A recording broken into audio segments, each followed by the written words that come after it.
es imposible retomar con exactitud los eventos que miles de personas en la Huasteca mexicana vivieron en el año de 1955. Tres ciclones seguidos entre el mes de julio y septiembre fueron la causa. Jamás se han podido cuantificar los daños con exactitud. Lo que es posible es reconstruir la historia basada en testimonios únicos llenos de sentimiento y fuerza, mostrar imágenes desgarradoras jamás antes vistas, recuperadas de los últimos recuerdos de las mismas familias que sufrieron la furia de la naturaleza en la puerta de sus casas, dejándolos sin aliento, sin esperanza y sin vida, motivando a los sobrevivientes a salir adelante, luchando hombro por hombro con un fuerte sentimiento de solidaridad. En 1955 la vida en Tampico era bastante tranquila. Las familias eran grandes y vivían de las florecientes industrias de la época, el movimiento portuario, la pesca, el petróleo y el comercio.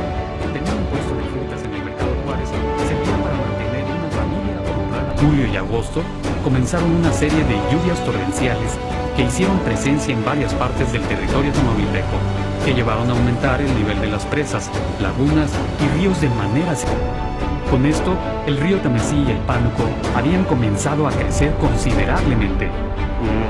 Pero eso todavía no era un factor de preocupación, dejando de ser una novedad en una zona rodeada de agua como lo es Tampico. Demuestra actitudes y sentimientos que muchas veces viven escondidos en lo normal, y es hasta convertirse en un testigo y protagonista de terribles historias, que impulsa al ser humano a unirse y solidarizarse con su semejante, su vecino y muchas veces hasta su propio enemigo, al identificar el dolor ajeno como propio, brindando ayuda en todo lo posible.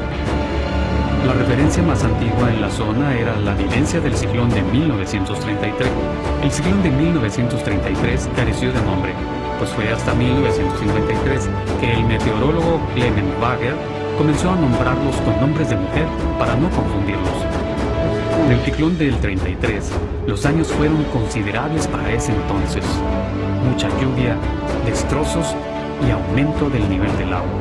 La primera vez que el puerto sufrió una experiencia trágica.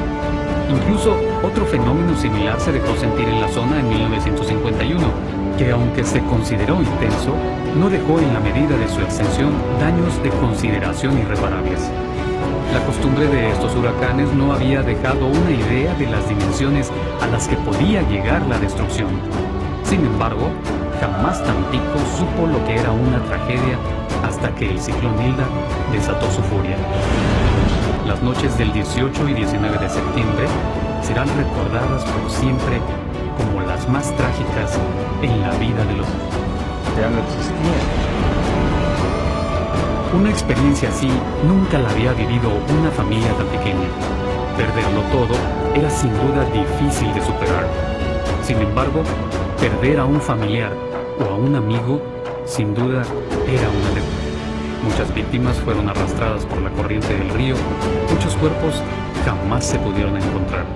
El río Pánuco se cruzó con la laguna del Carpintero y las colonias aledañas del Cascajal, el Moralillo y Pescadores desaparecieron bajo el agua. La temporada de ciclones en el Océano Atlántico siempre ha comprendido de los meses de junio a noviembre, y como era de esperarse, septiembre del 55 no fue la excepción. Eran la radio y la prensa escrita. Muchos recuerdan que se anunciaba la presencia de un huracán más, llamado Hilda, al cual no se le concedió la importancia debida. Se pensaba que por más fuerza e intensidad que tuviera, nada extraordinario pasaría. Como en las experiencias pasadas del 33 y el 51 no habían dejado consecuencias fatales, este fenómeno sería uno más, e incluso el Gladys, que recién había pasado por la zona, solo había causado algunas inundaciones, dejando la sensación de que ya lo malo había pasado. El Gladys, que vino ayer. El 17 de septiembre de 1955, la Compañía Mexicana de Aviación realizó sus vuelos rutinarios en el antiguo aeropuerto de Tampico, con lo cual la confianza de que nada trascendental pasaría eran noticias que llegaban al puerto sobre el huracán Hilda eran vagas y dispersas. Se limitaban a informar que el ciclón había cruzado por la península de Yucatán. Ese mismo viernes, dirigiéndose directamente hacia nosotros con posibilidades de que pegara en la madrugada del domingo. Nada nuevo para un tan pequeño como noticia que cortó de tajo ese ambiente positivo fue la que se dio a las 23 horas en la radio de Petróleos Mexicanos, la cual anunciaba que el ciclón ya estaba pegando en la isla de Lobos. El ciclón está aquí, y se cortó la transmisión. Fueron las últimas palabras. Para las primeras horas del día siguiente, es decir, alrededor de las 2 o 3 de la madrugada, sin duda estaría en Tampico. 4 horas más tarde, el ciclón se encontraba en el puerto, y a partir de ese momento, los vientos comenzaron a arreciar drásticamente. Sin más, a las 2 de la madrugada, el golpeteo incesante y violento de la lluvia se empezó a percibir en cada metro cuadrado. Las rachas del huracán que habían empezado a entrar a tierra zumbaban con fuerza. El ciclón estaba en la puerta de los hogares tan pequeños y maderenses. La violencia del viento era imponente. Se escuchaba por doquier el choque de los cristales y láminas. Los gritos de auxilio se hacían presentes por todas partes. Oímos unos gritos. La fuerza de los elementos de la naturaleza castigaba sin piedad a la población y hacía pensar en el fin de su existencia.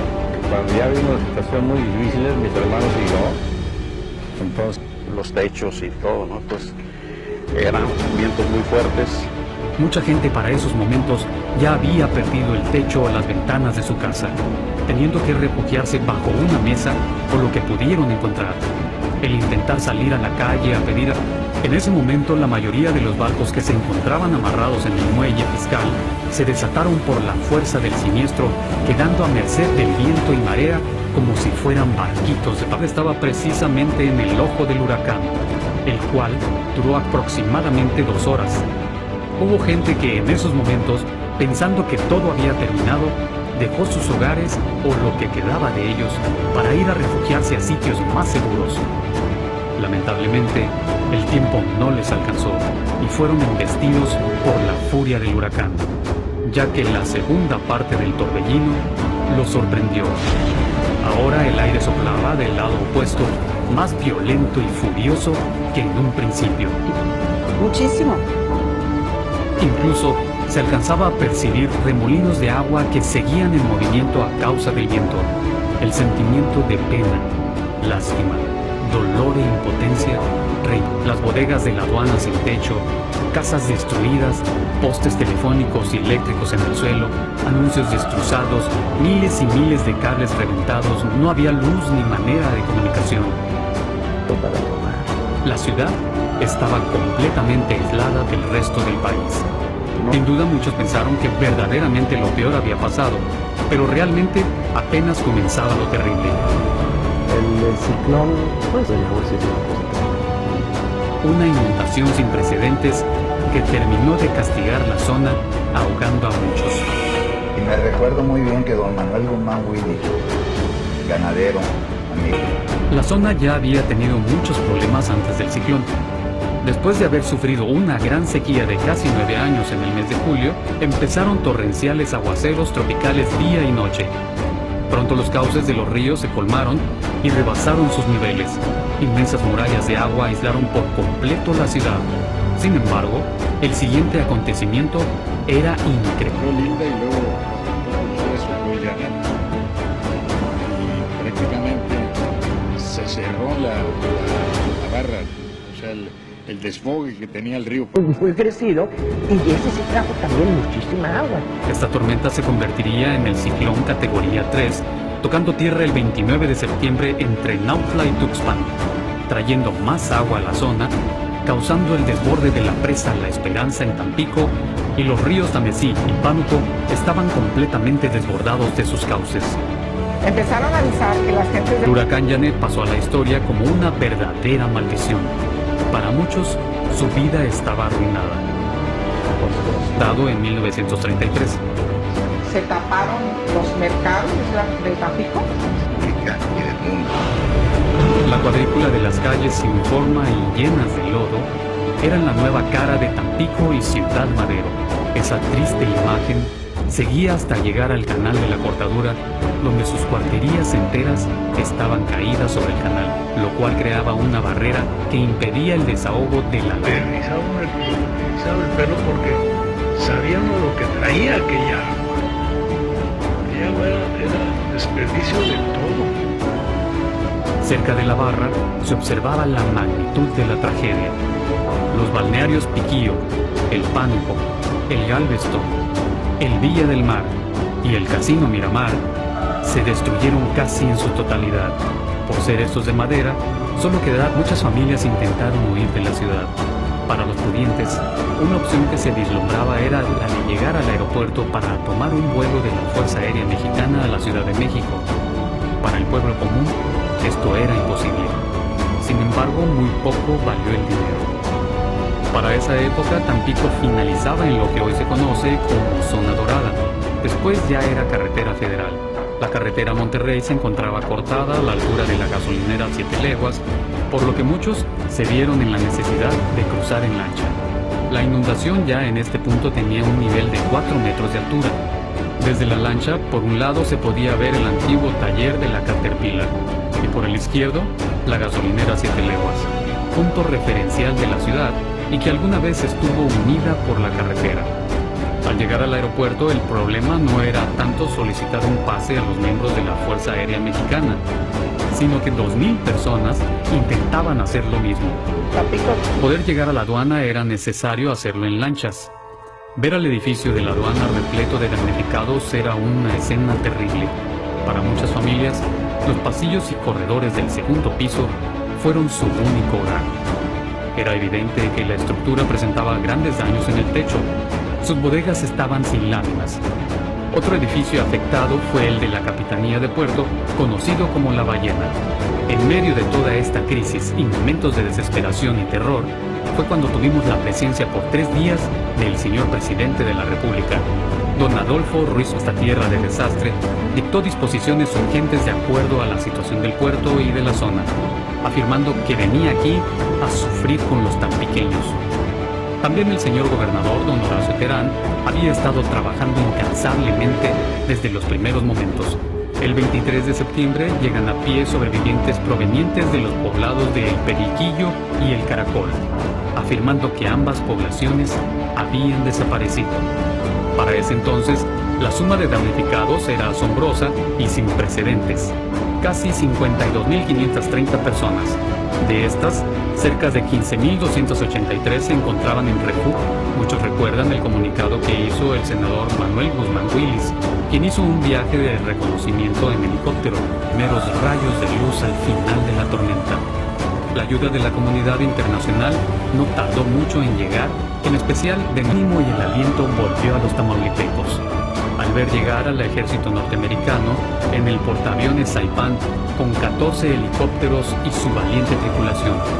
El 1 de octubre, bajo las órdenes del inolvidable contraalmirante Edgar Milton Miles y el señor Carlos Patel, representante de la Cruz Roja de Norteamérica. Yo me acuerdo siempre que oigo. Los norteamericanos tenían un máximo de 4 horas como límite de tiempo para estar en el aire, por lo complicado de su operación y maniobras de salvamento arrojando víveres. Sin embargo, debido a la realidad de las víctimas, algunos pilotos ignoraron esta orden y decidieron volar por jornadas de hasta 12 horas diarias en otro portaaviones, el Siboney y el destructor Bassett. Llamada Operación Amistad, se agiganta ya que fue callada y sin estruendo.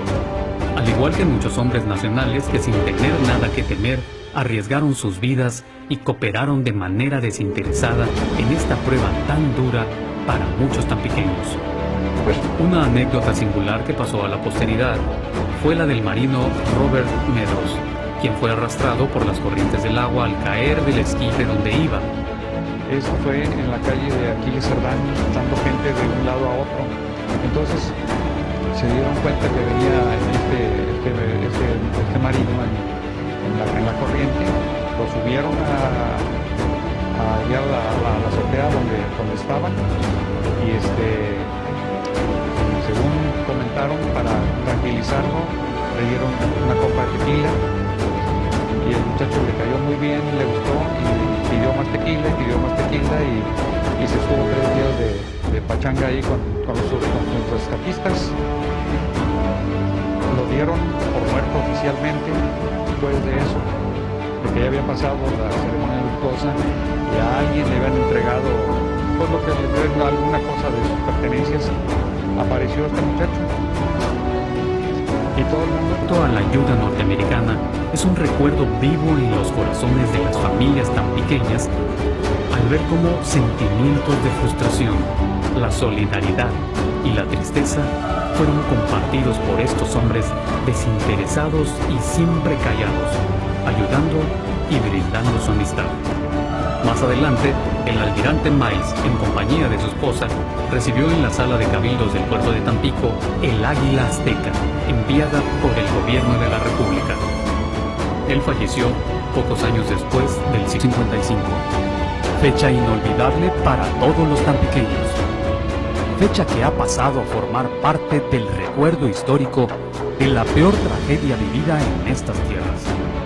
Una pesadilla que ha dejado una huella muy profunda.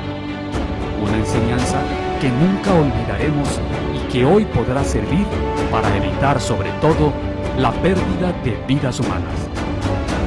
Recordar una tragedia no es fácil. Recordar que todo se perdió tampoco lo es. Y mucho menos es fácil iniciar de la nada.